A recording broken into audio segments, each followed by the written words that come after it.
یہ جو ہمارے پاکستانیوں کی میجورٹی کی عادت بن گئی نا دوسرے کے معاملات میں تانکا جھانکی کرنا، رسول اللہ صلی اللہ علیہ وسلم نے فرمایا بہترین اسلام اس شخص کا ہے جو ان چیزوں کو چھوڑ دے جن کے ساتھ تیرا تعلق ہی نہیں ہے۔ جب تک وہ آپ کے سامنے مسئلہ نہیں آ رہا ہے تب تک آپ اس مسئلے پہ کیا کریں بھائی، خاموش رہیں، خام خواہ مفتی علامہ بننے کی کوشش نہ کریں، کیونکہ مومن کا کیا ہوتا ہے، آئینہ ہوتا ہے، اور آئینہ اس وقت ہی آپ کو کچھ بتائے گا جب آپ آئینے کے، اور یہ طریقہ میرے بھائی یقین جانے پہلے مجھے بھی ایسے لگتا تھا کبھی کسی کے ساتھ بات کریں وہ بندہ اس کا وہ ہٹ جاتا ہے، اسے غصہ آ جاتا ہے، بندہ کہتا ہے یار اخلاص بھی تھا، میں دعا کر کے بھی گیا تھا، اعوذ باللہ پڑھ کے بھی بات کی ہے، لیکن اس کو پھر غصہ چڑھ گیا۔ اس کی مجھے بنیادی وجہ یہ سب سنت ہم دیکھی رسول اللہ صلی اللہ علیہ وسلم کی، وہ کیا ہوتی ہے، اگلے بندے کو لگتا ہے کہ اس کو میری صرف کیا نظر آتی ہے، اور آپ کو جب بچوں کے ساتھ اپنی بیگم کے ساتھ صرف یہ والا عمل کرتے ہو نا، صرف اس کی کیا کرتے ہو، کیڑے نکالتے ہو، ایک وقت آتا ہے وہ اچھائی کرنی چھوڑ دیتے ہیں کیونکہ اس بندے نے راضی، بولے بھائی، وہ کہتے ہیں اس بندے نے راضی نہیں ہونا تو فائدہ کرنے کا، وہ عمل کرنی چھوڑ دیتے ہیں، سبحان اللہ۔ لیکن جب آپ دونوں رخ دیتے ہیں، آئینہ بنتے ہیں، اور آئینہ کیا ہوتا ہے میرے بھائی، توازن دکھاتا ہے، جتنی برائی ہے اتنی برائی، جتنی اچھائی ہے اتنی اچھائی دکھاتا ہے، تو پھر لوگوں کو لگتا ہے کہ اس کو ہماری اچھائی بھی نظر آتی ہے، الحمدللہ ہم اس کی آنکھ کے تارے بھی ہیں، اس لیے واقعتاً ان کو احساس ہوتا ہے کہ واقعتاً بندہ اصلاح کرنا چاہتا ہے تاکہ تمہاری اچھائی اور بہتر ہو جائے۔ میرے پیارے بھائیو، دوستو، بزرگوں، ساتھیو، رسول اللہ صلی اللہ علیہ وسلم کا ایک بہت بڑا معجزہ تھا کہ آپ صلی اللہ علیہ وآلہ وسلم جامع الکلام تھے، چھوٹی سی بات کرتے تھے لیکن اس میں زندگی کا بہت بڑا فلسفہ چھپا ہوتا تھا۔ تو ہمارے نبی صلی اللہ علیہ وسلم کی ایک چھوٹی سی حدیث ہے، آپ جب اس حدیث کو کھولنے لگتے ہیں تو اللہ کی قسم بہت زیادہ ہمارے لیے حکمت کے موتی اس کے اندر چھپے ہیں، اور وہ حدیث ہے، صحیح روایت ہے، آپ صلی اللہ علیہ وسلم نے فرمایا المؤمن مرآۃ المؤمن۔ حدیث یاد کرنا بھی ثواب کا کام ہے، تو آپ سارے بھائی بولیں المؤمن مرآۃ المؤمن۔ آپ دیکھیں کتنی پیاری حدیث ہے، پہلے بھی مومن ہے بعد میں بھی مومن ہے، بس درمیان میں صرف کیا ہے، ایک لفظ ہے مرآ، تو المؤمن مرآۃ المؤمن، مومن مومن کا آئینہ ہے۔ رسول اللہ صلی اللہ علیہ وسلم نے کیا فرمایا کہ ایک مومن کا دوسرے مومن کے ساتھ تعلق کیا ہے کہ وہ دوسرے مومن کے لیے آئینہ ہوتا ہے، یعنی ہمارے نبی صلی اللہ علیہ وسلم ہمیں سیدھے سیدھے کچھ باتیں نہیں بتانا چاہتے، بلکہ وہ کیا چاہتے ہیں، جو آئینہ کرتا ہے نا وہی ایمان والا اپنے مسلمان بھائی کے ساتھ کرتا ہے۔ تو آئینے کے اوپر غور کرو، آئینے کے اوپر تفکر کرو، علماء نے آئینے پہ غور کیا، سبحان اللہ۔ اور آئینے کا بنیادی کام کیا ہوتا ہے میرے بھائی، اصلاح کرنا۔ آئینے کا بنیادی کام کیا ہوتا ہے، اصلاح کرنا۔ آپ کے منہ پہ کالک لگی ہوئی ہے ادھر ماتھے پہ، آپ کو نظر نہیں آئے گی، لیکن جب آپ آئینے کے سامنے کھڑے ہوں گے تو آئینہ آپ کو کیا بتائے گا کہ یہاں پہ کیا لگی ہوئی ہے، کالک لگی ہوئی، اس کو صاف کر لو۔ آپ دیکھیں کتنی دلچسپ بات ہے، اللہ نے ہمیں بنایا ایسا ہے کہ ہم اپنے ہی جسم کو مکمل نہیں دیکھ سکتے، آپ میں سے کوئی اپنی گدی کو نہیں دیکھ سکتا، آئینے کے بغیر اپنے چہرے کو نہیں دیکھ سکتا، اپنی پیٹھ کو، حالانکہ آپ کا حصہ ہے جسم کا، لیکن آپ خود اس کو دیکھ سکتے نہیں، بلکہ اس کو دیکھنے کے لیے آپ دوسرے کے محتاج ہیں، سبحان اللہ۔ اللہ نے ہمیں ایسے ہی تخلیق کیا ہے، تو جو ترم خواہ بننے کی کوشش کرتا ہے، جو کہتا ہے مجھے کسی کی نصیحت کی ضرورت نہیں ہے، یہ اصل میں انسان ہونے کا انکار کر رہا ہوتا ہے، کیونکہ تم اپنی ذات کو دیکھ سکتے ہی نہیں ہو، تمہیں دوسرے آئینے کی ضرورت ہوتی ہے۔ یعنی رسول اللہ کہہ رہے ہیں کہ مومن مومن کے ساتھ بنیادی تعلق کیا ہوتا ہے کہ وہ اس کی جب کوئی چیز ایسی دیکھتا ہے جو اس کو نظر نہیں آ رہی تو یہ اس کی کیا کرتا ہے، اصلاح کرتا ہے۔ دوسری بات دیکھیں کہ آئینہ کیا کرتا ہے، آئینہ بے خوف ہوتا ہے۔ آئینے کے سامنے بادشاہ کھڑا ہو یا آئینے کے سامنے بادشاہ کا غلام کھڑا ہو، آئینہ نے وہی کہنا ہے جو بادشاہ کو کہنا ہے اور وہی کہنا ہے جو غلام کو کہنا ہے۔ یعنی مومن دوسرے مومن کے ساتھ صرف یہ تعلق دیکھتا ہے کہ یہ میرا مسلمان بھائی ہے، اس کا رتبہ، اس کا سٹیٹس کچھ نہیں دیکھتا، بلکہ محبت رکھتے ہوئے کیا کرتا ہے، اس کی اصلاح کرتا ہے بے خوف ہو کر، کیونکہ آئینہ بے خوف ہوتا ہے۔ آئینہ کسی کا بھید بھاؤ نہیں کرتا۔ اگر کوئی مصلی کھڑا ہوگا، کوئی مسلمان کھڑا ہوگا، کوئی بھی کھڑا ہوگا، کسی بھی رتبے کا کھڑا ہوگا، آئینے نے کہنا بھائی کالک لگی ہوئی ہے، اس کو صاف کر لو۔ فرق نہیں نہ پڑتا تم بادشاہ ہو یا تم اس کے غلام ہو۔ تیسری بات آپ آئینے کی دیکھیں، آئینہ تبھی بولتا ہے جب آپ آئینے کو بولنے کا کہتے ہیں۔ کیا مطلب اس کا، آپ آئینے کے سامنے جائیں گے تو آئینہ بات کرے گا، آپ آئینے کے سامنے جائیں گے نہیں تو آئینہ بات نہیں کرے گا۔ یعنی مومن کا مومن سے تعلق کیا ہوتا ہے، مومن جیم کا نقطہ نہیں بنتا بھائی، یہ جو ہمارے پاکستانیوں کی میجورٹی کی عادت بن گئی نا دوسرے کے معاملات میں تانکا جھانکی کرنا، رسول اللہ صلی اللہ علیہ وسلم نے فرمایا بہترین اسلام اس شخص کا ہے جو ان چیزوں کو چھوڑ دے جن کے ساتھ تیرا تعلق ہی نہیں ہے۔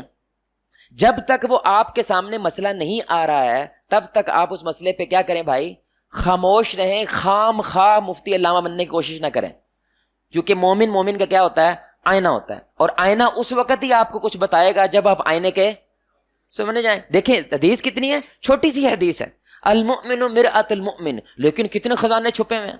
آپ آئینے کا ایک اور کمال دیکھیں کہ آئینہ پیٹھ پیچھے بات، بولے بھائی یعنی میں آئینے کے سامنے گیا ہوں تو آئینہ ابو بکر بھائی کے بارے میں کوئی بات، ابو بکر بھائی کے سامنے ابو بکر کی بات کرے گا، جواد کے سامنے یعنی پیٹھ پیچھے وہ گفتگو، سبحان اللہ۔ آئینہ جو کہتا ہے منہ پہ کہتا ہے، پیٹھ پیچھے کچھ نہیں کہتا۔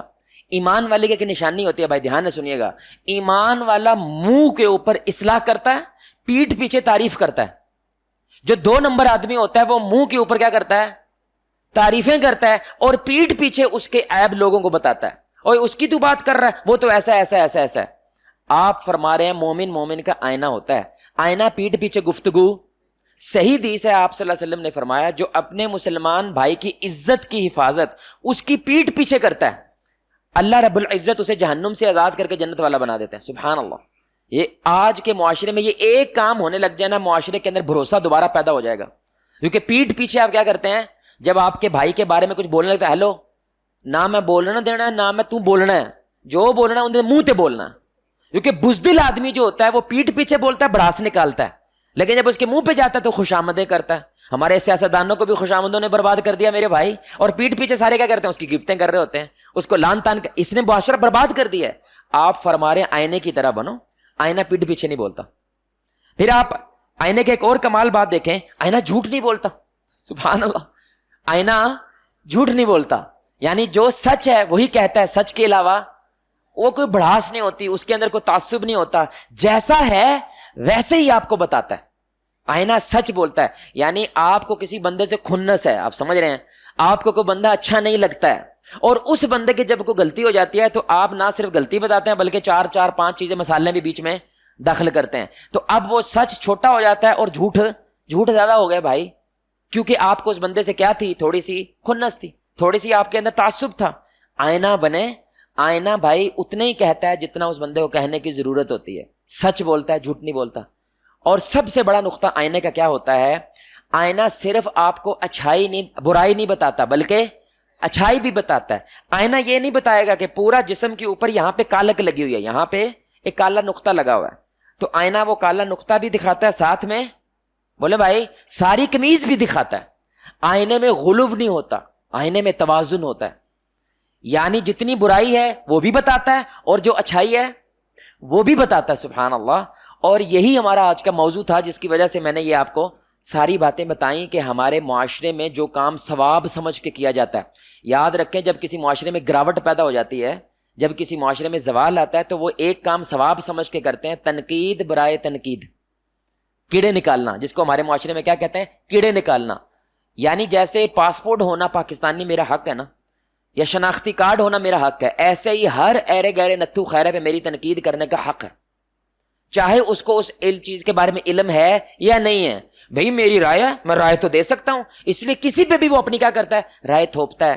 میں نے ابھی تک میرے بھائی جتنی جگہوں پہ اس موضوع کو بیان کیا ہے، رسول اللہ کی ایک سنت بیان کرنے کی کوشش کی ہے، لیکن وہاں پہ میں نے پوچھا تنقید کا مطلب کیا ہوتا ہے، تو مجھے ایک بندہ بھی نہیں ملا جو اس نے اس کا مطلب بتایا، سبحان اللہ۔ یعنی جو آپ کام کر رہے ہیں ثواب سمجھ کے، حق سمجھ کے، کم از کم اس کا مطلب تو جانیں کہ تنقید لفظ کا مطلب کیا ہوتا ہے۔ اگر کوئی بھائی بتائے گا میں 100 روپے انعام دوں گا، کون بھائی بتائے گا انشاءاللہ۔ تنقید لفظ کا مطلب کیا ہوتا ہے، لفظ کا مطلب، ٹھیک ہے، مفہوم نہیں بتانا۔ یہ جو لفظ ہے تنقید، اردو میں بھی استعمال ہوتا ہے، اس کا کیا مطلب ہوتا ہے؟ نہیں، 100 روپے ملے گا بھائی، 100 روپے، کوئی بھائی 100 روپے جی نہیں۔ دیکھیں پتا کیا، کیونکہ جو آپ کام کرنے جا رہے ہیں نا، اگر اس کا اصل مفہوم نہیں پتا ہوگا تو وہ کام صحیح طرح سے نہیں ہوگا۔ میں ایک مثال دے رہا ہوں آپ کو۔ آپ صبح سے شام تک مغرب کی نماز تک کام کرتے ہیں اور جانوروں کی طرح کام کرتے ہیں، گھر آتے ہیں اور بیگم نے کھانا اچھا بنایا، اچھا کھانا نہیں بنایا، وہ کھانا جانوروں کے سامنے ڈالنے کے قابل ہے، ایسا کھانا ہے، آپ کو ایسا لگتا ہے، ظاہری بات ہے اس نے تو بنایا ہے، لیکن آپ کو لگتا ہے یہ تو بھینس بھونس کو ڈالنا چاہیے، میرے پاس نہیں آنا چاہیے۔ اب آپ کو تکلیف ہوئی ہے، بھائی آپ کی تکلیف جائز ہے نہ جائز ہے؟ بولے بھائی آپ کی تکلیف جائز ہے نہ جائز ہے؟ جائز ہے بھائی، میں کام کر کے آیا ہوں، تیرا کام کیا ہے؟ میرے لیے کھانا بنانا، ایک تیری ڈیوٹی ہے ایک میری ڈیوٹی ہے۔ اب آپ پورے اخلاص کے ساتھ پوری محبت کے ساتھ اسے کہتے ہیں پلیے لوکے جی نہیں دینا ہوندا دس دتا کر اسی باہروں کھاواں گے، ہو سکتا تیرے ذہن چ کوئی مسئلہ ہوئے، تینوں کوئی پریشانی ہے، تینوں کوئی تکلیف ہے، اے ہن کھانا تھوڑی ہوندا ہے، اے تے میرے کو نہیں کھادا جانا۔ اب یہ بندے نے صحیح کام کیا غلط کیا؟ بولے بھائی صحیح کیا ہے، الحمدللہ۔ اس کا مطلب ہے اس موضوع بیان کرنے کا فائدہ ہوا کیونکہ اس بندے نے یہ کام غلط کیا ہے۔ سمجھ رہے ہیں؟ اب اس میں اخلاص ہے، اس میں محبت ہے اور اس کی شکایت جائز ہے، لیکن جس طریقے سے اس نے تنقید کی ہے بیڑا غرق کر دیا اپنے اخلاص کا۔ عورت مر جائے گی آپ کی بات پہ کبھی کان نہیں دھرے گی، اور ہو سکتا ہے اگلی دفعہ اے اور پھر کھا انجی پکاؤں گا میں، ہو سکتا ہے۔ اور ایسے ہی شوہر بیوی اگر شوہر پہ تنقید ایسے کرے کہ آپ نے 1 مہینہ ہو گیا مجھے کہا ہوا کہ میں یہ کام کروں گا لیکن آپ وہ کام نہیں کر رہے، اب بیوی کی شکایت جائز ہے نہ جائز ہے؟ بولیں بھائی جائز ہے۔ اب بیوی آپ کو پوری محبت اخلاص کے ساتھ یہ شکایت کرتی ہے کہ جناب نہیں رکھنا تو سانو گھر بھیج دیو تسی، پھر ساڈا کام تو تسی کر دے نہیں۔ اب وہ محبت سے بات کر رہی ہے، غصہ نہیں کر رہی ہے، لیکن یہ طریقہ کار غلط ہے کیونکہ اس سے آپ کو کیا ہوگا؟ آپ کی چبھے گی، یہاں پہ آپ کو تکلیف ہوگی۔ کیوں؟ کیونکہ آپ جو 8-10 گھنٹے محنت کر رہے ہیں اس چیز کا اس کو احساس۔ اب آپ کو سمجھ آ رہی ہے آئینہ کیا کرتا ہے میرے بھائی؟ آئینہ صرف برائی نہیں دکھاتا بلکہ آئینہ اچھائی بھی دکھاتا ہے۔ تو یہ ہوتا ہے تنقید کرنے کا ہنر جو رسول اللہ سے ہمیں پتہ چلتا ہے۔ تنقید کا مطلب ہوتا ہے میرے بھائی کھرے اور کھوٹے سکے علیحدہ کرنا۔ لفظی مطلب کیا ہے؟ سارے بھائی بولیں کھرے، اور ہم کیا کرتے ہیں؟ صرف کھوٹے سکے دکھاتے ہیں، کھرے سکے نہیں دکھاتے، جس کی وجہ سے آپ کی تنقید برائے تنقید ہو جاتی ہے، تنقید برائے اصلاح نہیں بنتی ہے۔ تو رسول اللہ صلی اللہ علیہ وسلم کیا کرتے تھے میرے بھائی؟ پہلے وہ بندے کی اچھائی بیان کرتے تھے، اس کی محنت کی قدر کرتے تھے، اس کے بعد اس کی غلطی کو بتاتے تھے کہ بھائی یہاں پہ اپنی اصلاح کر لیں، جس کی وجہ سے اس کو کیا احساس ہوتا تھا کہ ان کو میری اچھائی بھی نظر آتی ہے اور اس اچھائی کے اندر یہاں پہ چھوٹا سا مسئلہ ہے، یہ اس کی اصلاح کر رہے ہیں، جس کی وجہ سے وہ بندہ اب اس بات کو سنتا تھا۔ اب یہ جو بیگم کے پاس آپ گئے، آپ کی شکایت جائز ہے اور آپ کا طریقہ جو آپ نے اختیار کیا ظاہر بات ہے وہ ٹھیک نہیں تھا۔ اگر آپ ایسے گفتگو کرتے، کھانا آیا 2-4 لقمے کھائے اور آپ کو لگا کھانا ٹھیک نہیں ہے، تو آپ اس کو اگر یہ بات کریں کہ ماشاءاللہ یار جون جولائی کا مہینہ اور چولہے کے آگے کھڑے ہو کے 2 گھنٹے روٹی پکانا میں تو نہیں کر سکوں گا، میرے سے تو انڈا نہیں ابالا جاتا، انڈا فرائی کرنا ہونا میری اوقات نہیں ہے، جس کا کام اسی کو ساجے، یہ تیری ہمت ہے ماشاءاللہ کہ تو جون جولائی میں چولہے کے سامنے کھڑے ہو کے اتنی محنت کرتی ہے، اللہ تجھے جزا دے، تیرے ہاتھوں میں برکت دے، لیکن ایک گزارش ہے، نمک تھوڑا مہربانی کیا کرو، تھوڑا ہلکا رکھا کرو، اس سے سارا کھانے کا ذائقہ خراب ہو جاتا ہے۔ کیا لگتا ہے آپ کو؟ لگتا ہے اثر ہوگا نصیحت کا؟ 4 گنا اثر ہوگا میرے بھائی۔ آپ کو ایک جملہ سننے میں ملتا ہے آج ہر مزدور سے خاص طور پہ، اور ہر کام کرنے والے بندے سے، حافظ صاحب ساڈی قدر، بھائی کیا جملہ ملتا ہے؟ ساڈی قدر نہیں ہوئی۔ وہ کیوں ایسے کہتے ہیں؟ کیونکہ جیسے ہی ان سے غلطی ہوتی ہے آپ پورے اخلاص کے ساتھ صرف اس کی غلطی بتاتے ہیں، اور جو اس نے ساری محنت کی ہوتی ہے آپ اس کا ذکر نہیں کرتے، جس کی وجہ سے اس کو کیا لگتا ہے اس بندے کو میری قدر نہیں ہے، اس کو صرف اپنے مسئلے کا پتا ہے، میرے مسئلوں کا پتا، اس لیے آپ کی وہ تنقید ضائع ہو جاتی ہے۔ آپ اتنی محبت سے بات کرتے ہیں وہ ضائع ہو جاتی ہے، کیونکہ یہ رسول اللہ صلی اللہ علیہ وسلم کے طریقے کے مطابق نہیں ہے۔ تو اب یہ ساری گفتگو کے بعد آپ نبی صلی اللہ علیہ وسلم کا طریقہ دیکھیں، بس ایک حدیث سنانی ہے، اس کے بعد اپنی بات ختم ہو جائے گی۔ غزوہ حنین کے موقع پر رسول اللہ صلی اللہ علیہ وسلم کو زندگی کی سب سے بڑی غنیمت ملی ہے، یعنی آپ کی پوری زندگی میں جتنی غنیمت آپ کو غزوہ 40,000 صرف بکریاں تھیں بھائی، کتنی؟ آج 40,000 بکریاں ہو تو کیا حال ہوگا، ہم اندازہ کریں۔ یہ اس وقت ہے جب ساری کی ساری کمائی کیا ہوتی ہے میرے مال ڈنگر ہے، 40,000 صرف بکریاں ہیں، ہزاروں اونٹ ہیں، اتنا مال ملا رسول اللہ صلی اللہ علیہ وسلم کو، اور آپ نے وہ سارے کا سارا مال، کیونکہ فتح مکہ کے بعد تھا، ان لوگوں میں تقسیم کر دیا جو نئے مسلمان ہوئے ہیں، اکثر ان لوگوں میں کیا، باقی کچھ مہاجرین میں کیا، انصار کو کچھ نہیں دیا، انصار کو کچھ نہیں دیا۔ اب ظاہری سی بات ہے تو انسان، تو ان کے اندر کیا آنے لگا؟ واہ، خون تو ہماری تلوار سے ٹپکتا ہے اور مال سارا دوسرے لے کے جا رہے ہیں.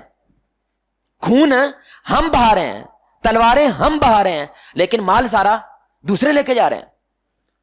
تو یہ بات رسول اللہ تک پہنچ گئی صلی اللہ علیہ وسلم. تو آپ صلی اللہ علیہ وسلم نے سب کے سامنے ان کو مخاطب نہیں کیا. یہ بھی سنت ہے کہ سب کے سامنے غلطیاں نہیں بتاتے. آپ نے ان کو کہا بھی فلاں جھگی میں فلاں جگہ پہ سارے کیا ہو، انصار کو اکٹھا کرو، میں آ رہا ہوں. سارے انصاروں کو اکٹھا کیا. اب انصار سے غلطی ہوئی ہے. وہ کیا غلطی ہوئی ہے کہ ان کو لگتا ہے کہ استغفر اللہ، مال ہمیں بھی ملنا چاہیے تھا، لیکن سارا مال ان کو مل گیا، کیونکہ ان کو رسول اللہ کی حکمت سمجھ نہیں آئی کہ آپ ایسا کیوں کر رہے ہیں، کیا حکمت ہے. اب آپ صلی اللہ علیہ وسلم ان کو بتانا چاہتا ہے کہ تم نے کیا کیا ہے، غلطی کی ہے، اس کی اصلاح کر لو. لیکن یہ علماء کہتے ہیں نبی صلی اللہ علیہ وسلم کی زندگی کی سب سے بہترین تقاریر میں سے ایک تقریر وہ ہے جو غزوہ حنین کے بعد آپ نے انصار کے سامنے کی. اور وہ کیا تھی، یہ سنیے گا. آپ نے سب سے پہلے انصار کے غصے کو ٹھنڈا کیا اور ان کو کیا کہا، اے انصار کے لوگو، یا معاشر الانصار، اے انصار کے لوگو، کیا تم گمراہ نہیں تھے کہ اللہ نے میری وجہ سے تمہیں ہدایت دی تھی؟ کیا تم ایک دوسرے کے جاننے دشمن نہیں تھے؟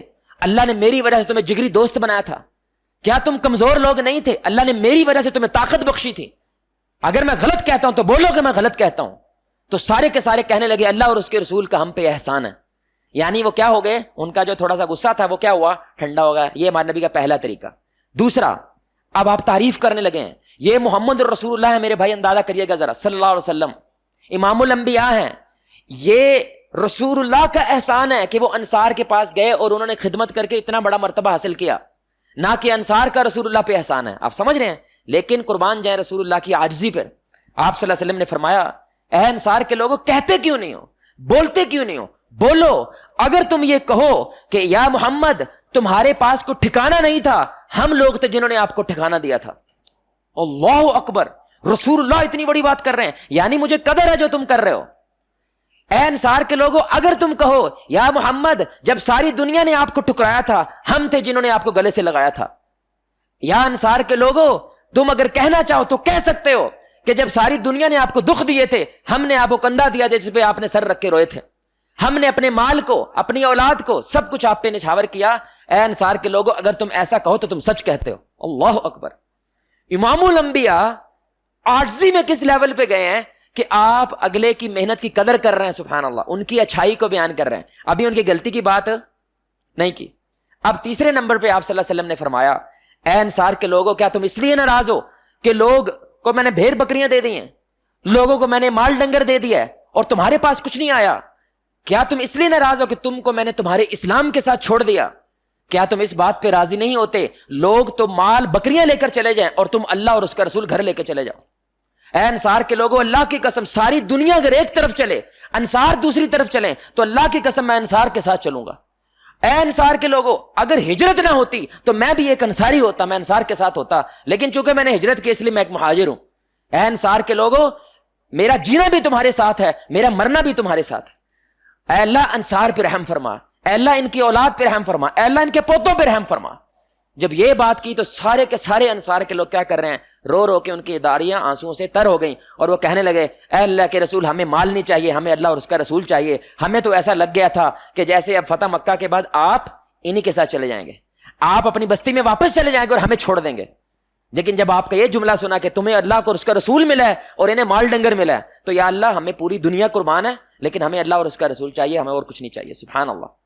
یہ کتنا کمال طریقے سے آپ سے نہ صرف نصیحت کی ہے بلکہ اس کے بعد دوبارہ انصار نے زندگی میں کبھی کوئی ایسی غلطی نہیں کی ہے. وجہ کیونکہ آپ کی نصیحت کرنے کا انداز کیا ہے. پہلے آپ صلی اللہ علیہ وسلم نے کیا کیا ہے، ان کو برا بھلا نہیں کہا کہ تمہاری ہمت کیسے ہوئی ایسی بات کرنے کی، کچھ نہیں کہا، بلکہ کیا کیا، ان کو ٹھنڈا کیا. جب ٹھنڈے ہو گئے پھر ان کی تعریف کی کہ تم اس لیے کہہ رہے ہو نا کیونکہ ہم انصار ہیں، انصار ہوتے ہی مدد کرنے والے ہیں، اسی لیے کہہ رہے ہو. ہاں مجھے پتا ہے، اور تم نے واقعی بہت بڑا عمل کیا ہے، واقعی یہ سچ بات ہے، یہ تمہاری کوئی چھوٹی نیکی نہیں ہے. ہاں لیکن اب میری حکمت سن لو.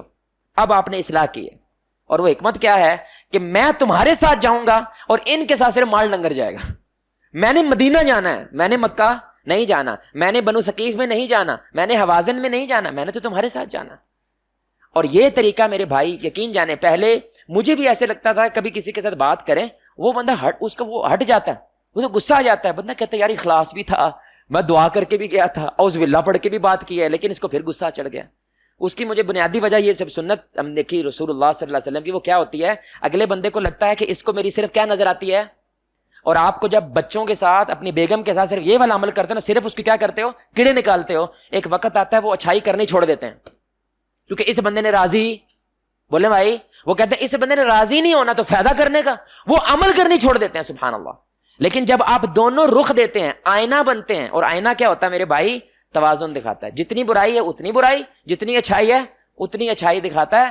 تو پھر لوگوں کو لگتا ہے کہ اس کو ہماری اچھائی بھی نظر آتی ہے، الحمدللہ ہم اس کی آنکھ کے تارے بھی ہیں. اس لیے واقعتاً ان کو احساس ہوتا ہے کہ واقعتاً بندہ اصلاح کرنا چاہتا ہے تاکہ تمہاری اچھائی اور بہتر ہو جائے. اور کئی دفعہ ایسا ہوا میرے بھائی، لوگ کیا کہتے ہیں، امام مسجد ہے، تھوڑی سی جماعت لمبی ہو گئی ہے، پیچھے سے کھڑے ہو کہہ دیتے ہیں، ہاں صاحب تسی تو مسیتے رہنا ہوتا ہے، اسی دکان تے جانا، تھوڑا ٹھیلا رکھیا کرو ہاتھ. اب اس کی بات ٹھیک ہے، اور رسول اللہ صلی اللہ علیہ وسلم نے فرمایا اماموں کو کہ بھائی اپنی جماعتیں کیا کرو، مختصر رکھو. لیکن یہ طریقہ میرے بھائی کیا ہے، غلط ہے نا. ان کو پاس آنا چاہیے، سب سے پہلے سب کے سامنے بیان نہیں کرنا چاہیے. پاس آئے اور کیا کہے، ماشاءاللہ اللہ نے آپ کو بڑی خوبصورت آواز دی ہے، اللہ تعالیٰ آپ کو داؤد علیہ السلام جیسی آواز پیدا کرے، آپ کی محنت قبول کرے، ذرا مدد فرمایا کریں. دکان پیچھے خالی چھوڑی ہوتی ہے اور غلام بیٹھے ہوتے ہیں، ورکرز بیٹھے ہوتے ہیں میرے بھائی، تو محبت فرمائے ذرا. اب ظاہری سی بات ہے، اس کا کسی کو برا کیوں لگے گا، کیونکہ آپ اس کی اچھائی بھی بیان کر رہے ہیں، اور ساتھ میں آخر میں میرے بھائی معذرت یہ لفظ یوز کر رہا ہوں، کھوچل نہیں بننا. آپ کو لگتا ہے کہ میں بڑا کھوچل ہوں، لیکن لوگ میرے سب پتہ چل جاتا ہے. بندہ کیا کرتا ہے، اب اس نے درس سنا نا، لیکن اس کی عادت ایسی ہے کوئی نہیں ہے، وہ صرف کیڑے ہی نکالتا ہے، سمجھ رہے ہیں. لیکن درس سنا، اس نے کہا چلو یار اب سنت بھی پوری کریں گے، تو اب کیا کرے گا، ماشاءاللہ تم کھانا اچھا بناتی ہو، لیکن یہ جو چیز تم کر رہی ہو نا، خدا کی قسم یہ تو بڑا غلط کر دیا تم نے. آپ میرے پوائنٹ سمجھ رہے ہیں، یعنی اس نے صرف گونگلوں تو مٹی لائی ہے، آپ سمجھ رہے ہیں، گونگلوں مٹی لا کے ایک جملہ بول چڑھے، آگے 15 منٹ انہیں کی کیتا، ان دی مٹی پلیت کر رہا ہے. نہ یہ کام نہیں کرنا، کھوچل نہیں بننا بھائی. جس انرجی کے ساتھ، جس منہ کے ساتھ، جس طریقے کے ساتھ آپ اچھائی بیان کر رہے ہیں نا میرے بھائی، اتنی ہی زیادہ آپ نے کیا کرنی ہے، اسی طریقے سے اور اتنی مقدار میں اور اتنے وقت میں آپ نے اس کی برائی بیان کریں. بس کسی کو اچھا نہیں لگتا کہ بندہ 15-20 منٹ تہاڈی کی کردا رہے، تہاڈی مٹی پلیت کر، کسی دنیا کے بندے کو اچھا نہیں لگتا. رسول اللہ صلی اللہ علیہ وسلم کی اکثر نصیحتیں واللہ جب کسی کی اصلاح کرتے آدھے منٹ سے زیادہ نہیں ہوتی تھی، زیادہ سے زیادہ 1 منٹ ہے. اور میں نے بہت سارے نوجوان دیکھے وہ ابو سے ہٹتے ہیں اب، یعنی کہ ان کو کہتا ہے بس ابا ایک عدالت نہ لا لے کار. بلا کیوں، کیونکہ ابے نے کم از کم پونا گھنٹہ لگانا ہے، کچھ بھی نہیں ہے. اور کیسی بات ہے، بار بار پونا گھنٹہ لگاتے ہیں اسی بات پہ. پھر لفظ کا ویلیو ختم ہو جاتی ہے بھائی، لفظوں کی تاثیر ختم ہو جاتی ہے. پھر بندے ویٹ کرتے ہیں کہ کب چپ کریں گے اور میں یہاں سے جاؤں. تو آپ کیا کریں، 1 منٹ میں آپ نے کیا کہ اس کی اچھائی بیان کی، 1 منٹ میں کیا کریں، اس کی اصلاح کر دیں. اللہ اللہ خیر صلی اللہ. اس کے باقاعدہ اوپر ایک کتاب ہے 1 منٹ مینیجر، یعنی 1 منٹ کے اندر ہی آپ نے کسی کی اچھائی بیان کریں تاکہ وہ شوخہ نہ ہو جائے. زیادہ لمبی اچھائیاں بھی نہیں بیان کرنی، نہیں تو وہ شوخہ ہو جائے گا، ماں کا لاڈلا بن جائے گا. اور زیادہ برائیاں بھی نہیں اس کی زیادہ بیان کرنی، اس کی اصلاح کر دینی. بیٹا یہ کام جو آپ نے کیا ہے یہ اس طرح یہ اس طرح اس طرح، یہ حدیث یہ ہے، یہ سمجھا دے. ہاں اگر اس کا سوال ہو جائے نا آگے، اس کو سمجھ نہیں آئی مسئلے کی، تو ظاہر بات ہے تھوڑا وقت آگے جائے گا. لیکن آپ کی نصیحت کیا ہے، اسی مقدار کی ہے، اسی انرجی کی ہے، اسی وقت کی ہے جتنی آپ نے اچھائی بیان کی ہے، تاکہ وہ بیلنس ہو جائے، توازن ہو جائے. لیکن آپ اچھائی ایک جملے میں بیان کرتے ہیں اور باقی 15 منٹ لگا دیتے ہیں، تو دنیا میرے بھائی وہ بھی کھوچل ہے جتنے آپ کھوچل ہے. ان کو سمجھ ہے، ان کو سمجھ آ جاتی ہے کہ یار اصل چیز انہوں نے میرا رگڑا لگانا تھا. اس کو یہ نہیں احساس ہوتا کہ یہ میری اصلاح چاہتے ہیں، لیکن اس کو کیا لگتا ہے یہ میرا رگڑا لگانا چاہتے تھے. اللہ سے دعا ہے میرے بھائی، اللہ ہمیں سنت کے مطابق اپنے گھر والوں کی، اپنے اہل و عیال کی، اپنے کولیگز کی اصلاح کرنے کی توفیق عطا فرمائے. اللہ ہمیں تنقید برا اصلاح رسول اللہ صلی اللہ علیہ وسلم کے طریقے کے مطابق اختیار کرنے کی توفیق عطا فرمائے. اللہ آپ کو، مجھے، ہم سب کو محمد الرسول اللہ صلی اللہ علیہ وسلم کی ذات کے ساتھ جنت الفردوس میں اس انداز سے اکٹھا کرے، ہم سے مل کے اللہ کے چہرے کو آسمان میں دیکھیں 14ویں رات کا چاند. سبحانک اللہم وبحمدک اشہد ان لا الہ الا انت استغفرک.